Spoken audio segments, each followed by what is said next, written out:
younger than I am, but I'm not. But there is, and I know that that Registry of Deeds should have that documentation. So I'm pretty sure agreement what you're saying. So that's an important piece. And I think back to what Mr. Mayor was talking about, the timeline is important. At some point, when we were in the meeting with the mayor and the property owners / restaurant owners, it was talking about when the funds are going to expire. Like, these funds have to be used by a certain time, the ARPA funds, and then they go away. That's your timeline.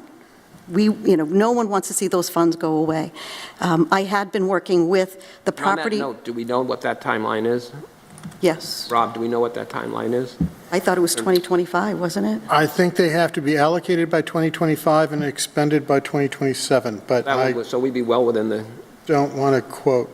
We would be well within the ribbon cutting if we're Yes, we talking about would. next fall, so... But to your point, Councillor, knowing the timeline, no one wants to see those funds, those valuable funds, be going anywhere else. There's a need for it in downtown. There's a need for a space for people to gather safely with lighting. I had been working with the property owners. I'm still working with all the property owners, slowly but surely, but it happened to be with this group because in that meeting, when it was called, it was just the restaurant owners, and Petros, which is delicious and wonderful, but he's not the property owner, it's Mr. Cohen who's been invited. So talking to the property owners is just as important to talking to the business owners, so thank you for inviting them.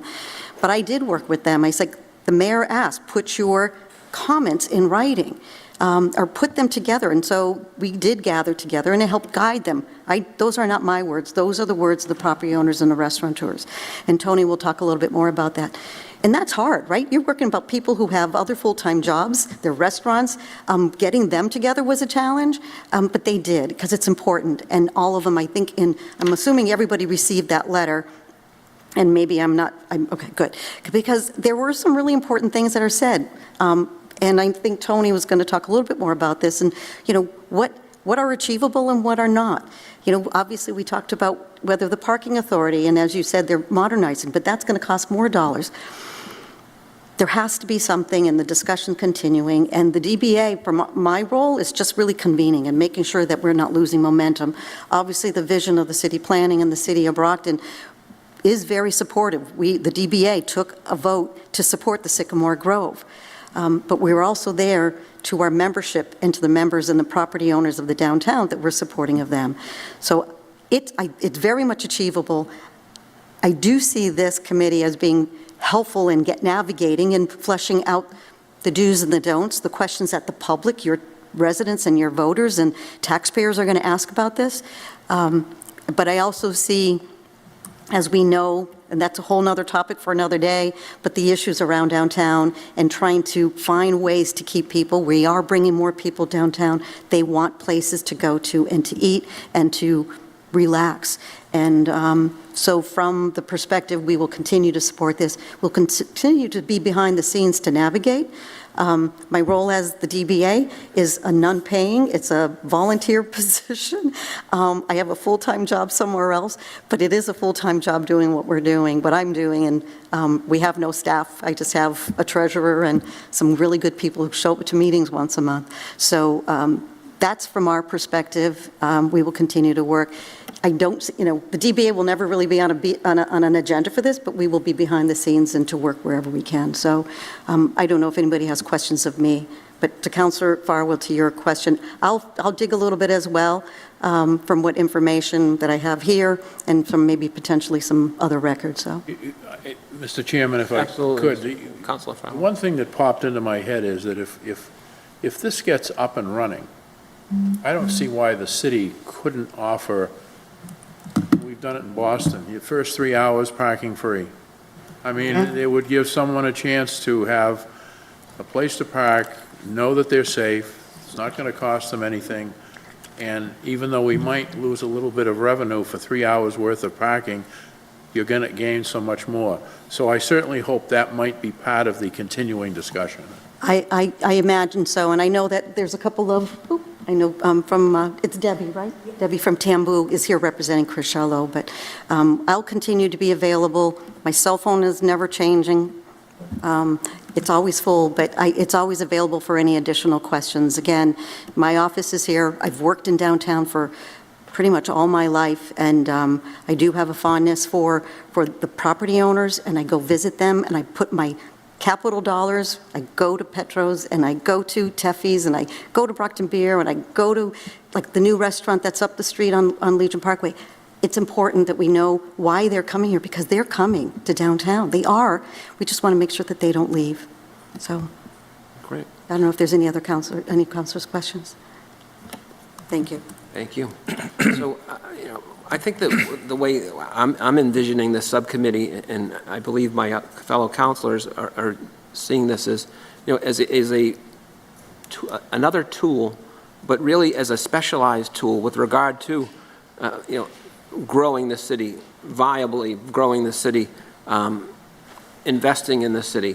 And this is going to be a great place to be able to vet issues in more of an informal manner, as opposed to formal city council meetings and/or in our finance subcommittee meetings. They are much more formal than our subcommittees, and this is, I think, going to be a great place to vet things, air things out. Listen to complaints. Listen to complaints, but listen to things that work, and listen to what people want to see happen so that they do work. We have counselors here, Counselor Rodriguez Thompson and Farwell, who are, have been here. This is my first 2 years in the council, and I'm learning every day from them. But this is really a group of counselors that, have rolled up their sleeves and have done a great job. And this is going to be a very, I'm actually flattered to be the chairman of this subcommittee, having such learned fellow counselors on it. And I get to, have the gavel, so to speak. But, I think this is really going to be a great tool so that we can focus in on particular issues. And I know that it seems like this issue has, in my mind, just as listening to what's been going on, I think it's dragged on a little bit in terms of the dialogue, I guess, with the restaurateurs and things. And I can understand how people, get frustrated. But with projects like this, they do take time, and they do linger, unfortunately. But I think that this committee, this subcommittee, can keep things on track. And we're going to listen more in terms of probably the same sort of issues that have arisen in the past, and we're going to have them embedded in our minds so that at every opportunity that we have to involve ourselves in this project, we're going to be saying, hey, we're the little gadfly. Remember, we got to take care of this issue. Or we want to take care of this issue. And again, everyone's not going to get everything that they want, but we want it to be a win-win for everyone, really. So. Tony, go ahead. Sorry, Mr. Chair. I appreciate that. So I know I came in a little late, so I didn't hear some of the beginning conversations. Mr. May, in your recap, you talked something about a survey. What survey was taken, for what reason? I'm just not aware of it. We have rehired Bill Self, who's the original surveyor of the land. He's doing additional title work and making sure that we have all the points, all the property lines, where exactly they are, where the easements are, that everything is on paper. Okay. Since the last time we've seen, I know there's no, well, there actually is a full engineering plan for Sycamore Grove, is that correct? Yes, there is. So, and we're anticipating that engineering plan to be modified, or? Based on the survey and then the conversations that we have, that Mr. Pilata has with the property owners. So we talk about a ribbon cutting of fall of next year. When do we have to kind of set in stone these conversations so that a ribbon cutting can happen in fall? I would defer to Mr. Pilata. So obviously, we're going to have anything else? Sorry. Yeah, no, I was just wondering. Yeah, the ball is, he has been directed to take this project, so. Okay. It's unfortunate that he I guess, fell ill. Doesn't feel well tonight. He was supposed to be here. He was in the building today. He was planning to come, and he fell ill. So I'll personally give him a call to make sure that he's at our next meeting, which will be next month. so that we can really find out, from him what the timeline is, and find out what these sort of new issues are, like, why are sort of new survey issues coming up? I would have thought that by this point, we'd know where the meets and bounds are and what the applicable, easements, rights of ways, et cetera, are with respect We're to the just property. crossing the T and dotting the I's. That's fine. We're fairly sure where they are. Always a good thing, but, yeah, we'll make sure he's here for this, and we'll move forward. Yes, Mr. Rodriguez, please. Well, since you were sitting there all, he was sitting there so patiently, it's, Just want to share this. hey, how are you? Thank you very much. Thank you, sir. Okay. Thank you. It's quite a piece of work product. Boy, we got big paper tonight.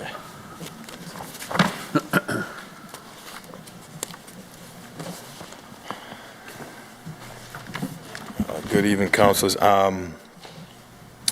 The documents, those are the blueprints for the property that I am co-owner with my brother. Just a little history on that. We purchased this property roughly going on 14 years for the Connie family, which has been in there, George Connie's family for forever. That was actually his parents' first business. Our proposal with that property was to renovate the first floor, add an addition with the wraparound deck, and also adding another level to the property to bring, because it's a mixed use with 5 residential units on the second floor, to request to put a third floor with added 5 more residential units. We'll bring it to 10 residential units. So we're not just a commercial space, but we also have residents that do live in that property. I've been going back with this for 13 years of redesigning, designing, and every point of the way there was always a roadblock. So In what way or shape, what type of a roadblock? from designing, changing it, we're gonna, from a rooftop deck to not a rooftop deck, just to put an outside porch, no porch, foundation structure. Those are on your end or on the city's end? This was what I was being requested whenever all of my plans that I have are all date stamped. There's emails that's back and forth with Mr. May. Mary Walden was also intricate. We had meetings with members that had stakes in this project, and in that meeting I was told, do this, do that, and everything that I've been told to do, I've done and continue to keep doing. The first page on that, that's actually the plan that's for Sycamore Grove that was provided me by the city planner, which my engineer had to basically overlay our project on top of what the proposed Sycamore Grove project is going to transform into. When I initially proposed this project to the city, I actually requested if I were able to acquire land to make this project work, and then also if I could bring green space. So we already had the green space designed into our plans. So, as a property owner and trying to get this business off the ground, I just felt that, there's always been something that's a roadblock from the city selling the property to the state to build a building there, not getting into land acquisitions, and then now I'm being told, we have to hold off until we figure out what's going on with the Sycamore. Because if the Sycamore Grove project wasn't in fruition, I'm confident that the land acquisition would have happened and we would have been moving this project forward. And as a property owner and business owner is, to support anything that the city is going to try to do with this parking. You have to take a deeper dive that it's not just the proposed Cristals. You have Tambu, you have Pretus, and then you have Joe's. And then you have a parking garage that's only going to fit, I believe, 425. You have to look at what the capacity loads are of those businesses that are downtown. And then you also just had a business open across the street, Ann's, that has a high capacity. Now, you have to think logically, and I invite all of you that don't frequent these businesses, because you guys are the decision makers. If you're going to vote on something, you actually have to go there when these businesses are operating and seeing what's happening in that area. The capacity load for these businesses, they're over 100 people, 200, 300, 500 people. So if you add those numbers of bringing businesses downtown and you kind of eliminate all the parking because you want to bring the Sycamore Grove project to fruit, you have to address the parking. And I'll sit here with you right now, I support it, I want green space there, but as a property owner, I cannot sit and support where you're going to eliminate a lot of our parking. You're not doing anything to help the business but hurting the business. Can the Sycamore Grove project happen? Yes, but we have to have a redesign. I'm just frustrated that I've been redesigning my project on advice of the city planner and certain other issues that's been happening. And then now it's kind of, I know we have Dan Pilata. It's just like, my question is, why do we have Dan Pilata and you have a city planner? What justice is that? And then, Dan Pilata, I'm not sure, and you have a ward counselor that brought us all together to make sure that everybody is aware of what's going. He passed them out. They're not ours. He wants to make sure that, this can actually be done, and, through my assessment, there's easements there that the property owners do have for access, for delivery. So I'm just trying to make sure that, I have a property, a project that's on hold, and I can't move forward because of the Sycamore Grove project. And I've only, from the initial meeting that we had with the mayor and Mr. Dan Pilata, he called once, and then I spoke to him probably over a month ago, close to 2 months, if that. And, he explained, there's a lot more issues involved than just doing this project because there's easement. They want to, just like Council, Fowler stated, of, what rights do we have as far as business owners there, that there could have been contracts that were signed back in the heyday. Where are you in terms of permitting, Tony? I can't move anything forward until I get the land acquisition, but everything has been designed, waiting for the structural engineer to come in and do the final framing plans. But everything is what you see right there. So there's many different proposals. I mean, if I come in here, those are not the only plans. This is going back, way back, and everything is date stamped. Yeah, I mean, this is a very nice looking project, that's for sure. All right, so anything else that you want to inform us of or make us aware of that is a concern for you and/or? I mean, the biggest concern is, with the property owners is that once this development happens, is that there's going to be an RFP, and then some entity or company is going to be managing the property where they can shut it down, and we have no parking access from certain times or certain dates. That's not conducive to any of the businesses, because what you're going to get is people are going to do the off-street parking or any designated parking before they go to that garage. Parking is definitely a premium in terms of, I think, the number one issue that we've been made aware of, because if you don't have parking, no one's going to have a vibrant business or a vibrant downtown. And if it's a hassle, guess what? All the investment in Sycamore Grove, people are going to say, I'm not going down there. There's no way. It's just a pain in the keister to go downtown and deal with this. So I'm aware of it, and I know my fellow councilors are aware of it. Councilor Azak, welcome. The floor is yours. Thank you. Good evening, Mr. Rodriguez. The plans are beautiful. I just skimmed through them. They're really beautiful.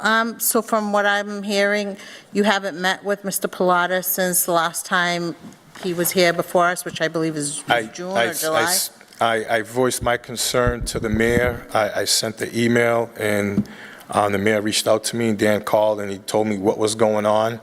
I explained to Mr. Pilata, all we need is, give us an update. we don't have to have a meeting, a simple email. This is where we are with the process. This is why I haven't brought you guys forward to make sure that this has moved forward. I'm at a standstill. That's basically where I am. And this isn't something that, just because of when the Sycamore Grove project took, this is going back over a decade. It's embarrassing. You know, you have, I'm a lifelong resident. I was born here. And you're trying to grow a business, and Yeah, I see it. I get George Connie or Chris, what's going on with your project? I'm just being railroaded. So when you asked Mr. Pilata to let you know what did he say to you? He just said there's some issues that he has to look into. He's working with legal because there's some easement access. And they want to make sure that the city has the right to do this project, and that's not going to affect any of the property owners, because we do have access for delivery roads. So on that map, it's kind of, there's a lot of things going on, but if you look at, the city assessor should have it. You can see where all the easement accesses are and roads for delivery right on the map, but it's clear as day. But the thing is, if we have those easement access, how are you going to bring green space and not allow businesses to get their deliveries? And then you also look at trash pickup. Where's the dumpsters? Where you're going to locate this, because you have businesses from one end to the other. And that's like traveling to go have a central location for dumpsters. The biggest thing is having somebody come in that we don't agree with, to say, I'm shutting this parking lot down on Thursday at 5 o'clock. And it's going to open up on Sunday at midnight, and the bulk of the business is on the weekends, where the patrons are going to park their vehicles to congregate at the establishments that are there now.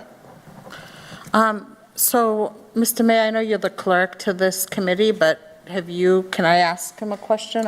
Have you been in contact? I'm sorry? Doing a new survey, too, we can tell you. Okay, you're doing a new survey, I guess. Is that... where are we? Have you spoken to Mr. Pilata? Where? We have hired the surveyor. He went out, I believe, last week, or this week, to shoot. I'm getting my dates wrong. I believe he went out last week to shoot. He's working on the draft of that, making sure that the coordinates are where they need to be. I'm hoping that we have a draft of that in the next week to 10 days. I think he's been interacting with Dan Pilata, not just myself. And I spoke to Dan this morning, who was here at the at the Cosgrove Pool groundbreaking, who was losing his voice at that point in time, and he had to go home sick, so he's not available this evening. Okay. But he's been instructed to interact with the business and property owners and to advance the project, so I don't have any more information than that. Councilor Azak, if I'm repeating myself, tell me. I don't know, I don't recall exactly at what point you walked in.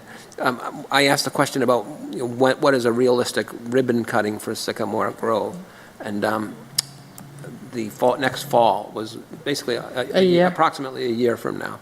Okay. So that's sort of our goal line. And yes, Mr. Pilata was supposed to be here this evening, but I guess he fell ill. So I'm going to give him a call and express to him how important it will be for him to come to the next meeting, so that we can all get an understanding of what's going on, what the time frames are, what we have to work on in terms of the parking. Obviously is a huge issue. It's been a huge issue, and when we need to iron these details out, so that people can make plans, so that a person who, Tony Rodriguez, who wants to invest in downtown Brockton and invest in a beautiful, that's a gorgeous project right there, any city would love to have something like that, can make plans, and go forward, with some, certainty, instead of having to sort of wait in limbo and to figure out what he needs to do based on sort of a moving goal line here. So yeah, we need to get some definition to this project. So Thank you, Mr. Chairman. No, I apologize for being a few minutes late. But from my understanding, the whole purpose of these continued meetings is to make sure that there's communication between Mr. Pilata and the business owners. But from what I'm hearing from Mr. Rodriguez, I mean, I think, are you satisfied with the? No, with I'm the- not. I'm upset because I'm just trying to figure out, like, I mean, I understand the mayor has, his authority. It's just like, how do you take, it's like, to me, it seems like he just took Mr. May and the planning department right out of the picture and just handed everything to Pilata. Is he a city planner? What expertise does he have? And then he's not in conversation with none of us besides, I had to reach out to the mayor in order for Mr. Pilata to reach out to me. And when he was here before us, I think that was a big issue that we all went over, is that we want the lines of communication between him, City Hall, and the business owners to really be, to communicate. And from what I'm hearing from you, that's not happening. Mr. May just said that, he went home sick today. I hope he feels better, but I think we really need to reiterate whether it's contacting the mayor or through Mr. May to make sure that he is keeping you all informed, because from day one, when that first meeting with the mayor in the GAR room, that was what was promised, is that we would communicate and listen to the business owners. So I want to see that happen. And again, before you came, I was saying that this subcommittee is really a tool to help, the community, our constituents, voice these concerns, and we're going to assist this committee, all these councils. We're going to assist in getting things, where they need to be and information out. So this is going to be a very active and involved subcommittee with, with basically people who want to invest in Brockton. Economically, economic investment is what we all need. And I know I repeat myself, but at the same time, economic development can't happen without clean streets, trash not on the sidewalks, weeds not growing up through the sidewalks. Those are the small, stupid, the little that theory about fix a broken window. It works. You need to take care of the details before you put a beautiful project like this in place. But we need to, as a community, work on both at the same time. You're not going to have a beautiful project like this and have people coming down if when they're coming down, it looks horrendous. If you have people under the bridges with mattresses and doing their business that they shouldn't be doing there, and having all sorts of trash, that's not appealing. That's not appealing to people from Whitman or East Bridgewater or wherever, the Bridgewaters, who used to be Brocktonians, who, if there's someplace really cool and fun to come to, would still come to Brockton, invest money in Brockton. But also, for certain Brocktonians deserve better than that too. My constituents, they're not looking for miracles. They're looking for the basics, the fundamentals. Just take care of the streets, take care of the sidewalks. They're not looking for an in-ground swimming pool built on City Hall for them to use. They're looking for just the basics. So that's what we're going to be here to do, to try to nudge both things along. Government and help our constituents. At the same time. Is there anything else, Councilor Azak, you'd like to add? Thank you, Mr. Chairman. So I will follow up. From what I'm hearing, I think we really need to just push Mr. Pilata really to open up to communicate with you. So I will, we'll Right, there's do not going that. to be any I think benefit we from, can do that. picking up the phone and being nasty to someone. I'm going to pick up the phone and say, hey, we need your help here. We need to talk to, Exactly. we have some people that really want to invest in Brockton, and we need your help, and we need to, get on this thing and move it along, that's all. Exactly. I'm not looking to have this subcommittee as a place where people, a whipping post for some people, it's to help. Not at all. I think it's let's just move things to along move it economically. along, because that was what Councilor was promised. Thompson, the floor is yours. Thank you, Mr. Chair. A question directed to you, Mr. May. I know, Mr. Rodriguez, you have your land acquisition that you're looking to get done. I know overall our conversations discussed additional land acquisitions from Pretus and Tambu, and to make the land make the land that Joe Angelo currently has, lawful under this.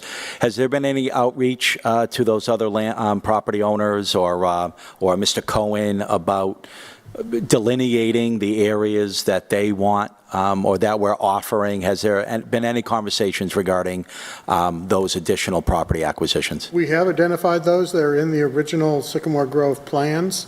Mr. Cohen and his property owns more than sufficient property for his own patio uses.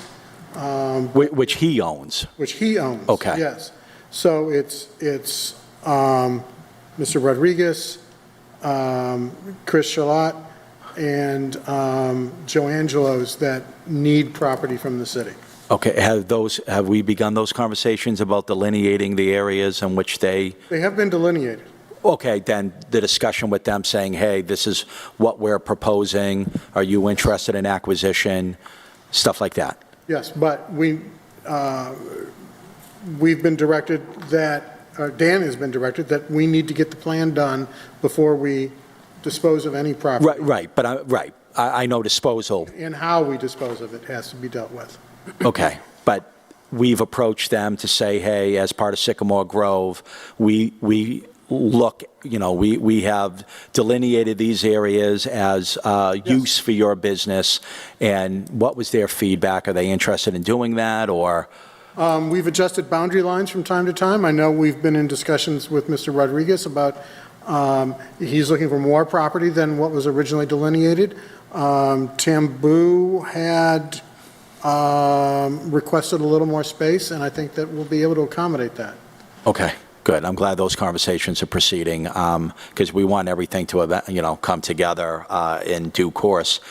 I know, Mr. Chairman, and maybe this is for you, Mr. Chairman, and for you, Mr. May, you brought up the issue of the downtown bridges, and I cannot concur enough that our bridges are a mess, and we need a solution. Now, I propose a solution, and maybe it's too expensive, I don't know, but there doesn't seem to be any interest at this time to fund those solutions. And so I was wondering, is that an issue that we could bring to this committee? So that we can start working on that issue, because there is no bigger eyesore in the city of Brockton than our downtown bridges. As much as that affects economic development, and I'm 100% behind what you're talking about, that is a public safety issue and not necessarily a... That doesn't mean it's exclusive, I mean. No, but that's where the activity is Then directed. Well, I think that we have the right to discuss and to, put in our discussion of how it ties into the project, having. Oh, by all means, but that's how you... I mean, we stop do it. have a standing committee on public safety, and if we have the chairman with us for that committee as well, and if if that, I know I don't want to sidetrack this meeting, but if that's something that you'd be willing to hear, I would love to do it. Well, just as a point of information, all of us will be hearing from Jasmine Bradshaw and from the police chief and other, you co-sponsored Right. the resolve. What I need to wrap my head around is, what can we legally do on this homeless issue? Being sensitive as much as we can, and making sure that we don't overstep our boundaries and create some type of an ACLU suit against the city that would cost a lot of money to defend, and we lose. So I really, and it seems like I'm on ice flows that are always changing going down the river. Well, you can do this. Well, but you can't do that. But wait a minute, I think Framingham is doing this, or some other community has proposed that. And then Mayor Wu says she's going to order people out of the area in Boston. Before we commit to something, I just want to make sure we protect the interests of the city and the taxpayers, because we don't want to get sued, as well as not just push the issue somewhere else. I mean, that's my other fear, folks, is if you do what we need to do under the bridges, and I'm with you 100%, are we going to push the issue somewhere else? Are they going to be down by the library by United Fruit? Are they going to go somewhere else? And that really is a larger discussion.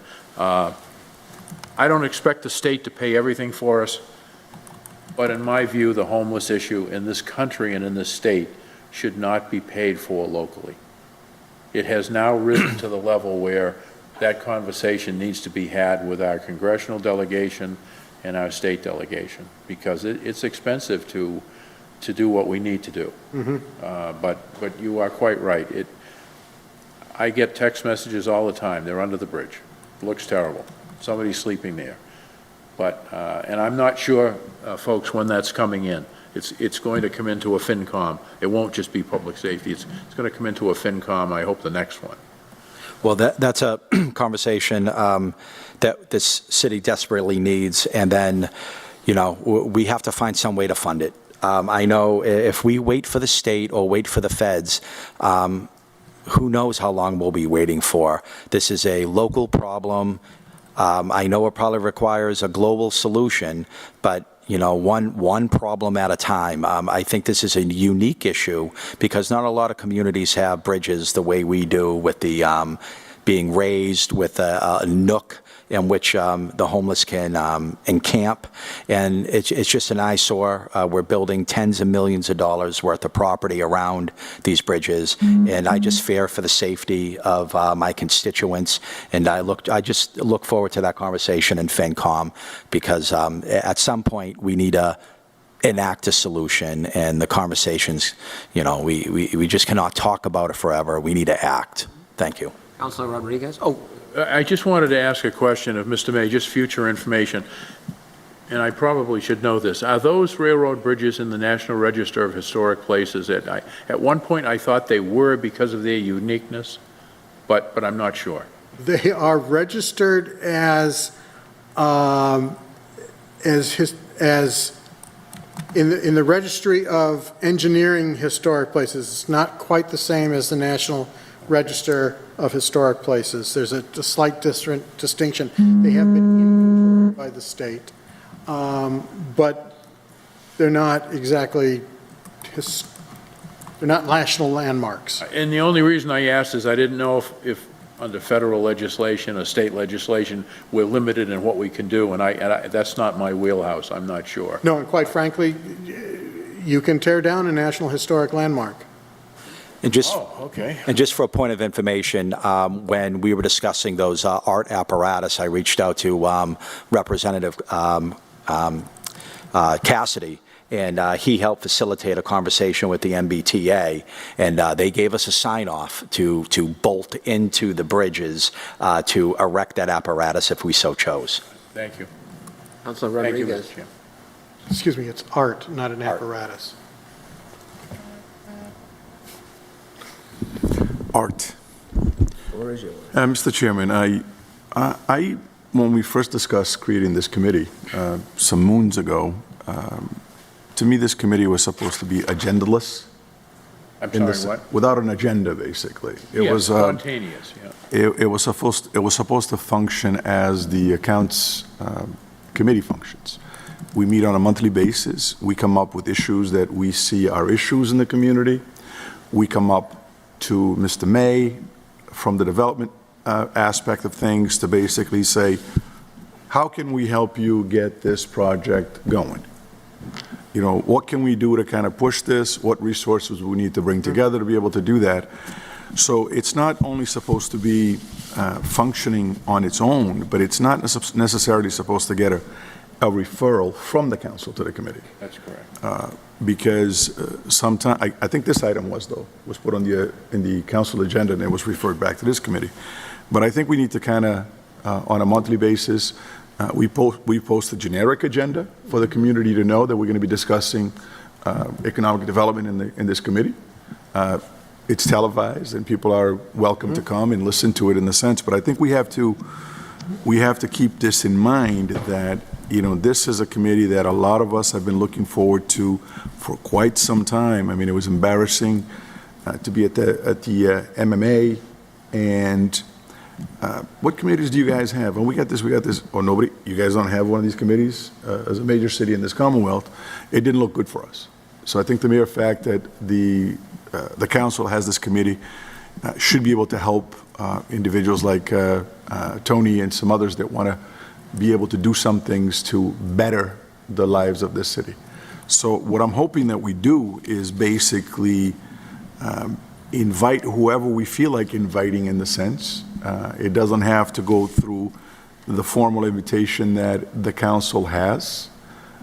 It doesn't have to go to the council because it was written to be freestanding on its own without council referral. And I think we can, look at, projects that actually better the lives of our community in the sense. I like to see us being able to put some efforts behind good projects. And because the alternative is what we have there now.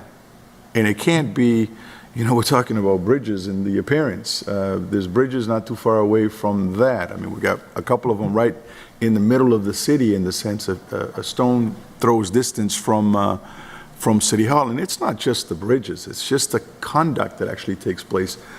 I mean, the other day I almost ran, this tiny woman that paces back and forth, talking to herself, yelling at people.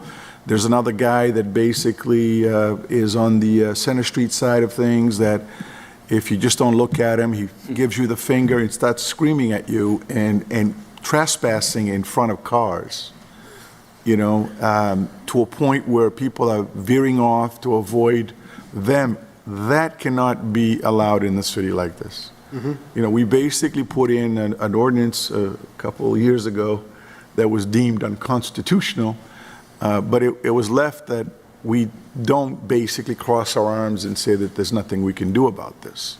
Because when it's getting to a point where the lives of people are in danger, both their lives and our lives, because God forbid you run one of them over, now you've killed someone, and you're going to end up going through the troubles and tribulations that come along with that kind of an activity. And I think it's important for us to, as an economic development committee, I see that as keeping people away from this city when they see that.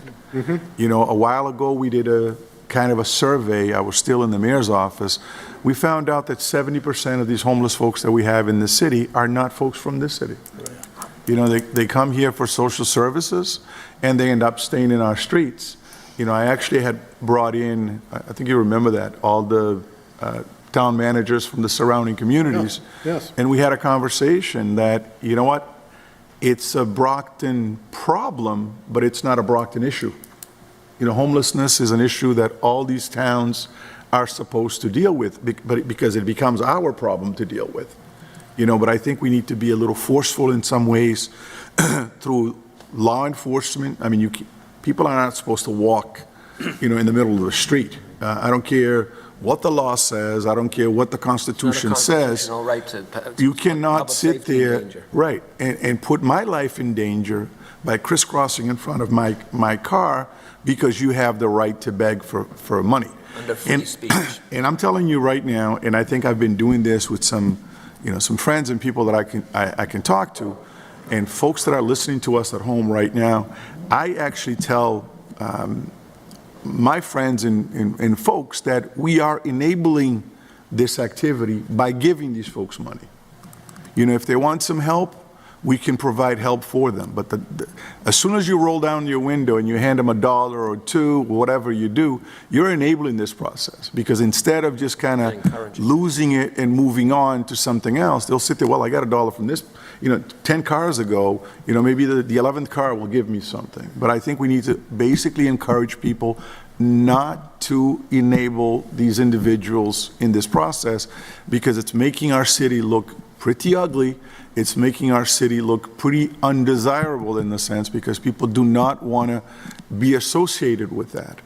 And I was talking to David the other day, and he said, I can't believe I got to go to my yard and clean number 2 from somebody that decided that was the perfect place to do a number 2 in somebody's property. And that's something that there are laws against that. There are laws against that. You can't be doing stuff like that, but I think we got to take this, perhaps as we move forward with this committee, bring in some of the law enforcement folks that we have. Can we come up with some sort of a program? I mean, we discussed the the cadet program the other day. Can we have some of these young people, patrolling around to make sure that they see a police car and they don't know if it's the cadet or regular police, but just to be able to have more presence in the sense, because we got to tackle this, because it doesn't matter what we do with Sycamore Grove, what we do with this street, that street. If we don't deal with that issue, you're going to go out of business, and the other businesses that are in there are going to continue to struggle, because nobody wants to come and be not necessarily in the area, but be harassed by individuals in our streets. I mean, this is people driving their cars, minding their own business, and they're being harassed. People standing in front of the cars, preventing them from moving forward until you give them something. So we got to do something as a committee. Hey, listen, this is a committee that stands on its own. Let's bring some individuals in and say, how can you help us deal with this issue? What can we do as a committee? What can you do as a department to make sure that this problem gets eradicated in the sense so that we don't have to go through this? Because we'll fix one problem today, tomorrow we'll have another one. So it doesn't mean that we're going to get all things done, but I think we need to take those baby steps, one thing at a time. Let's fix that, first. Maybe let's go after those bridges first. Let's go after something else until we move the problems along, because if they have no place to sleep, chances are they'll move on to a place where they can sleep. I actually said to the mayor the other day, I think we ought to put floodlights around Perkins Park. Make it somewhat difficult for people to conduct certain businesses at Perkins Park, because when it's nice and dark, you see lighters popping up and you see all these other things. But if it was bright as day could be, I think you would have a different response from the individuals that are doing that, because we got to take we got to do a little tough love when dealing with this situation, because it's not going to get any better. And just, Ms. May, I've been working on some of these issues. I'm hoping to present something to council next City Council regarding the pedestrian issue. I've been working with the law department on that matter, and I'm hoping that the ordinance committee can really kick around an ordinance that would address some of the issues that you're talking about. I've also been working with Pastor Roberto and Judy Gustoff over at, I always forget the name of their church, but the one next to Tabernacle, yeah. So I've been working with them. I hope we're developing a plan so there was some state funding, Work Express, which allowed for the homeless, the homeless that have the capacity and the desire to kind of walk our downtown streets, help clean up, pick up trash for a small fee. That program has been ended, and so we're looking at restarting that program, but potentially with city funds, maybe with some private funding. But these are definitely issues that need to be addressed. There are simple, low-hanging fruit answers. I think we need, as a city, to work together to, as you said, just start checking off a few of the boxes. But just for this committee's information, I'm hoping to put something in front of the ordinance committee soon regarding the pedestrian issue that we're all kind of tired of. And I agree that there's a delicate balance between the Public Safety Subcommittee and this subcommittee when we're talking about these types of issues. I don't disagree with that.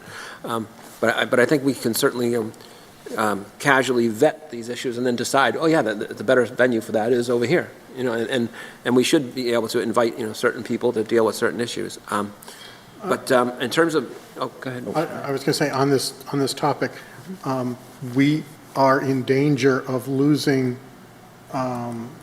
deals that have been permitted and are waiting for financing. And when the banks and whatnot that come through to do their due diligence see what's happening, they are getting very, very nervous. And I would hate to see us, it's taken a long time to get this momentum going. Four mayors, to get this moving. Because of which issues the banks are concerned? The pedestrian problem. Okay, so, very good. Major issue. Number 2 problem. Right, okay. Up at the mall, it's a major problem. I see it every day. Even before this meeting, I got a message that people are selling flowers, walking between the cars, and my biggest concern is, what if somebody hits them by accident? Oh, yeah. It ruins the driver's life as well. So I know, they have rights, they have these First Amendment, but what about the rights of the drivers? What about being allowed to walk through the highway? So I think this is a really, big issue that I believe all councils support this. So if we can come to whether it's with public safety or this committee or ordinance, I would love to, I was on ordinance when we passed the original, and then when we had to pull it from our ordinance book. So I'd like to see something, because I feel like, yes, they have rights, but I think our job is to protect the rights of the, law-abiding citizens, so. Yeah, Mary, did you want I to hope to have that before city, I just hope to have that pedestrian ordinance before city council come next council meeting.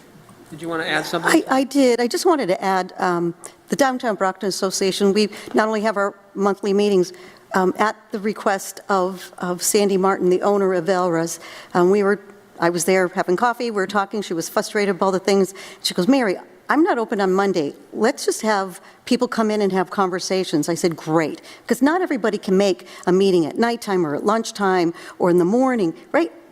People have businesses and people have work. So I took her up on the offer. The DBA pays for the coffee. We had one in July. We had one in August. We have about 25 people. About half of them are property owners. They're open to the public. They're open. I really encourage all of you. I'll make sure you have your individual invite. But we're going to do other things because we need to hear from the residents and what their needs are. I do know of a city employee who moved into 19 Main Street, and because of being harassed every time, this is the Joe Gonsalves building, could never get out of the front door without having to be harassed. Yeah. That's a city employee. I've been here in downtown, and it's the first time I can tell you, I am feeling very unnerved. I don't walk to the post office. I have to get in my car to drive around. How silly is that to get to Commercial Street? But so we're doing these coffee. It's called Community Coffee and Caring. Again, the agenda is just to have conversations. We are having people from the Neighborhood Health Center and the Cope Center, because they're the ones, right, who are giving out the needles, and we're having an understanding about why they give out so many needles. When I see a needle, I don't know the difference between whether it's been used or not. I speak for myself because I have 25 employees, and we rent out the back of our building, and there's another 10 employees. People are afraid. The idea is why Sandy and maybe Brockton Beer is not going to have lunches anymore because they can't stay open because there's nobody coming out of their buildings. But here's the other thing that we're doing, and the deadline is tomorrow, but I'm thinking about I'm going to extend it. We're doing an assessment. It's called a SWOT assessment: strength, weakness, opportunities, and threats.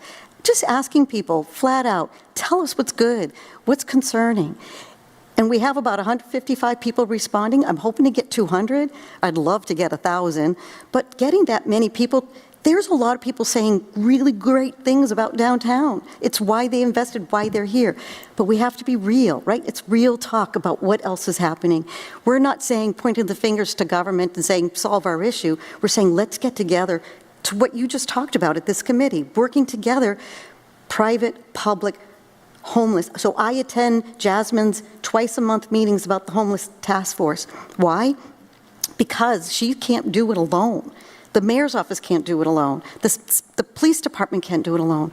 But my office, like when I take pictures all the time because I have to show evidence, but like when someone is shooting up in my backyard, I knock on the window and they scram out, but not always. Sometimes they poop right in front of me or they pee right in front of me. That's not right. And that's, so we've been told early on. I held a meeting in January with the property owners, February. And so we were told, put no trespassing signs, because no trespassing, because if there is, then at least the police can go in, and if they're trespassing, they're now in violation, or there's a disturbance. If you don't have that, then, we're not. But I know Jason Korb from Station Lofts, he had an open garage on the back of his development. That's a $17 million investment. The first historic tax credit in downtown, and he now had to invest. I just saw him this weekend. I forgot what he told me. Invested to put in a closed door because people were going in there and doing lots of things. Let's have that conversation. It's solid to do that, but let's not turn our backs, and let's just not have sidebar conversations either. This is a place where we need to have it.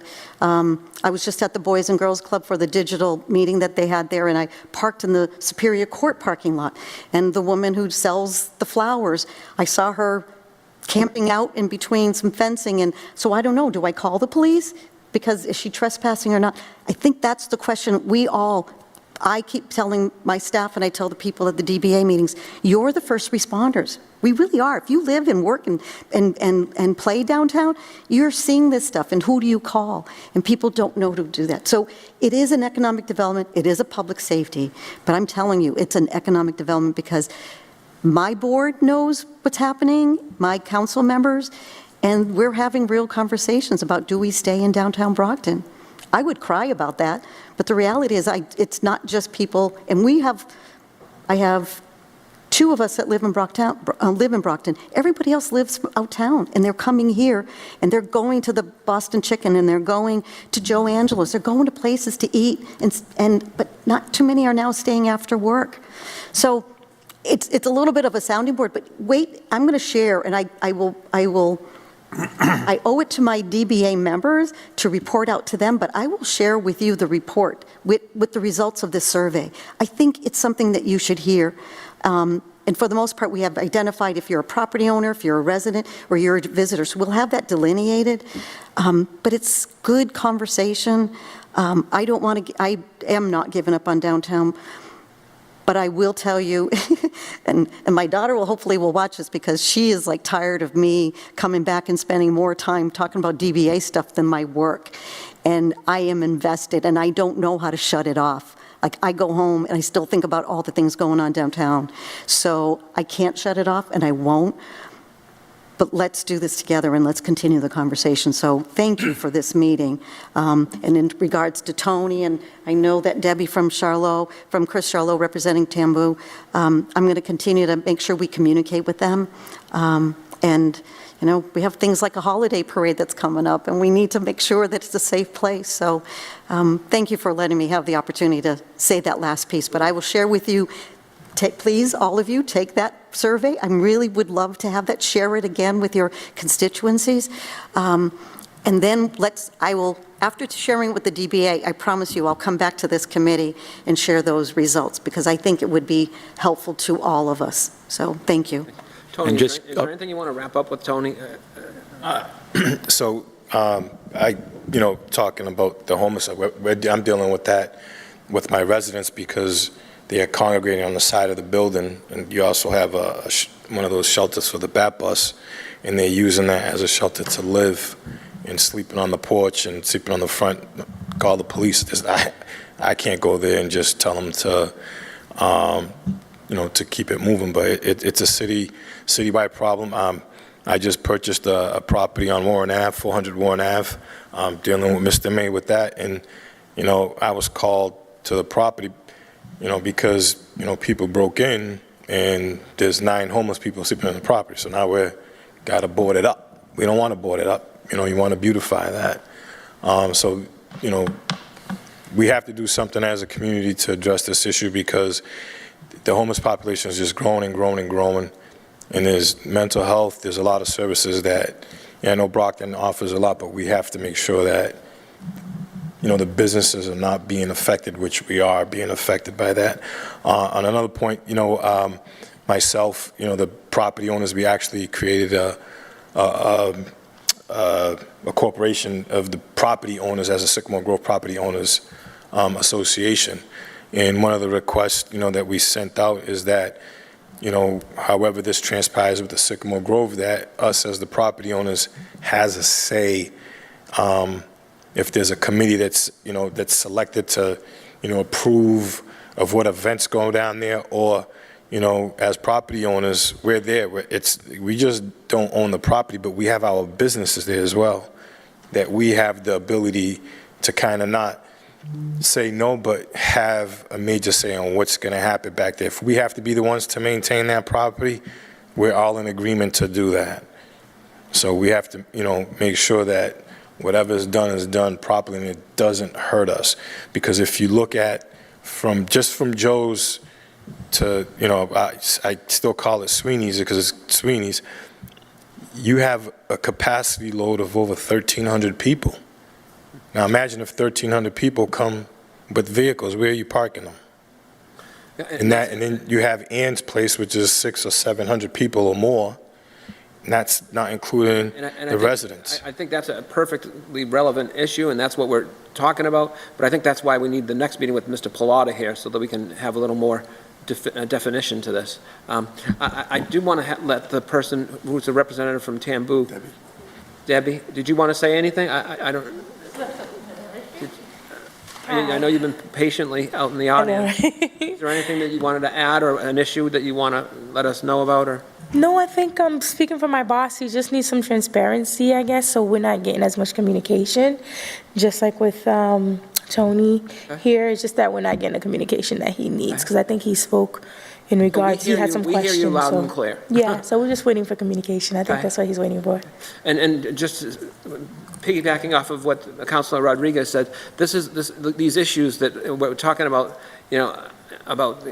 clean, sort of the safety issue, the cleanliness issue, that all affects economic development, is why that we need to have sort of an item on the agenda, just a generic item on the agenda, always, economic, I'm just throwing it out there, economic development discussion and matters of interest to the subcommittee, so that we always have that sort of general item here. I thought it would be good to have, the reason why I had the Sycamore Grove project on is because we all heard sort of the frustration, I think, on a lot of the restaurateurs that night. It was either finance, or it must have been finance. Finance. And I'm like, okay, well, what is my first meeting going to be about for economic development? Well, that's, that seemed to be hot and heavy, and that's why I, talked to Mr. May and Tim Cruz about putting this on the agenda. So, but again, we need to have sort of that generic item on the agenda so that we can talk about whatever issues come up, and piggyback off of that. So I'm all for that. And just in listening to, everyone speak, one issue we need to do is, obviously, we need to have some sort of a helpline. I don't know if it's a police helpline or a city hall helpline or something in terms of these types of, sanitary/safety issues that are coming up. Where do people call? Where do we call as counselors? Like if a constituent says, if Mary Waldron calls me up and says, Tom, there's someone that just defecated in front of my place here. What do I do? Who do I call? We need to know we need to have some uniformity so that we're all not haphazardly calling, well, I'm going to call Pat Hill, or I'm going to call this one, No, we need to funnel it through, I think, a procedure or a process. And that's the type of thing that, we can brainstorm, and that's, under that sort of generic item. So, I don't want to drone on because it's been a long meeting. This has been the first meeting, but if there's anything anyone wants to say to wrap it up, I'd like to sort of. Councilor Farwell. Well, I don't know if I'm a wrap-up guy, but I do talk to Chief Perez all the time about police issues, and I've posted about this, and I think Mary and others will be shocked if they don't know, to think that we are 30 officers short on the police department, soon to be 33 because there are 3 retirements coming in before December 31st. To me, is just unbelievable. I mean, we never had that. It was always a job to which a great many people aspired. You heard the other night there are a few veterans that are coming out and going into police work, but it's not just the fact that we're 30 short.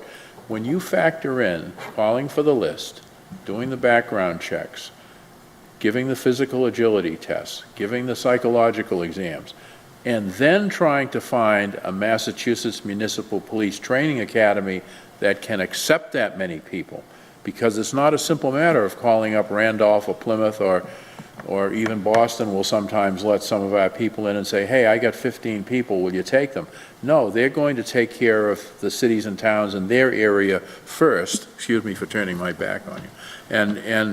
And so the logistics of getting them trained, I think the chief said, and I don't want to misquote her, but I think she said we would be lucky if by next December of 2024, we would have people screened and sent off to the academy, and then they've got to do their training, and then they come back and they do enhanced training. So in terms of economic development, the loss of, or the lack of those 30 is huge.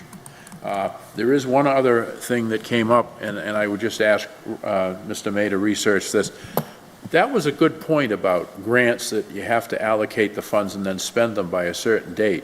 And I don't know where, do you have a list of grants where it's time sensitive? I mean, we've got to kick it in gear a little bit more and try to move things along, or is it These not are grants that something- have been awarded or grants that we're applying? Well, grants that you have now, or that perhaps may be coming to fruition, and we're really going to have to, set a timetable. I always like to have at least an objective and a due date, because then I have something to aim for. And then if we can't possibly make it, sometimes you can get an extension. But I'd be interested to know if you have anything pending or I'll on the pull together that horizon. list of the stuff that I'm working on, and I'll inquire with CFO Clarkson, whose staff does the Yep. grants management, and see what else is out there, because I know And the we all deadline- get grants and I think all over the Counselor wants to know place. the deadlines on these, right? Sure. The deadlines. And you know what, if Parks or DPW have grants that they think are going to come in that, because everything, frankly, folks, contributes to economic development. I mean, the vitality of life in the neighborhoods contributes to economic development. So I would just like to know where we are with all of those Yes, sir. different pieces of the puzzle, and what do we need to prioritize and move it along. And thank you, Mr. Chairman. All right. Is there anyone else that feels the need to enlighten us with an issue or some words of greatness? Well, now that you've asked. Yes, exactly. Now, a gentleman just walked in. Is there anything, sir, that you'd like to add to this conversation briefly? I'm not. That's Tony's brother. Oh, that's Tony's brother. Tony spoke enough for you, believe me. All right, great. Any other business that the subcommittee needs to discuss this evening? Schedule the next one. Well, I would just put out for public information, Mary brought up the issue of the community coffee last Monday of every month, 8 o'clock at Elvira's. Please join us. How about October 12th? Does October 12th work for people? It's a Thursday evening. Yeah, that should A be. Thursday evening, October The 12th. holiday is the 9th, is the 9th, so, 6 o'clock. 6 o'clock on the 6 12th. o'clock, October 12th will be our next meeting. Okay. Just a second, please. All right. And Clear. Mr. Chairman, may I say it's a two-way street? If Mr. May has something that he wants on the agenda, and I've been making notes, sir. and he needs our help with something to move someone along in city government, whomever it may be, then put it on Yes, sir. the agenda. Yep, the goal of this subcommittee is to have a win-win for everyone, really, if we can. Win-win-win. So that's what we're going to be here for. Well, Yes? if I may, Mr. Chairman, I think one of the things that we probably, would help us out as well, is that if Mr. May came in on a monthly basis, whenever we're meeting, and just give us basically an update Sure. of all incoming development or. So that can be an item on Any our agenda agenda. item. That can be one item on our agenda. So Right, we'll so have a that general we have item, an we'll have a Mr. May report. Right, just to give us a Rob may sense of report. what's programmed, what's in okay. what's in the oven, what's, Yeah, okay. so that, again, Right. we're not running interference, but there might be some things that we can do I'll with organize phone an calls or agenda. whatever Yeah, to sure. try to make Yes. sure. Yeah, so I'll organize an agenda with Mr. May, and then if there's any specific issues, like, well, just quickly, the follow-up agenda for next time will be the follow-up of the Sycamore Grove project. We'll invite the same people.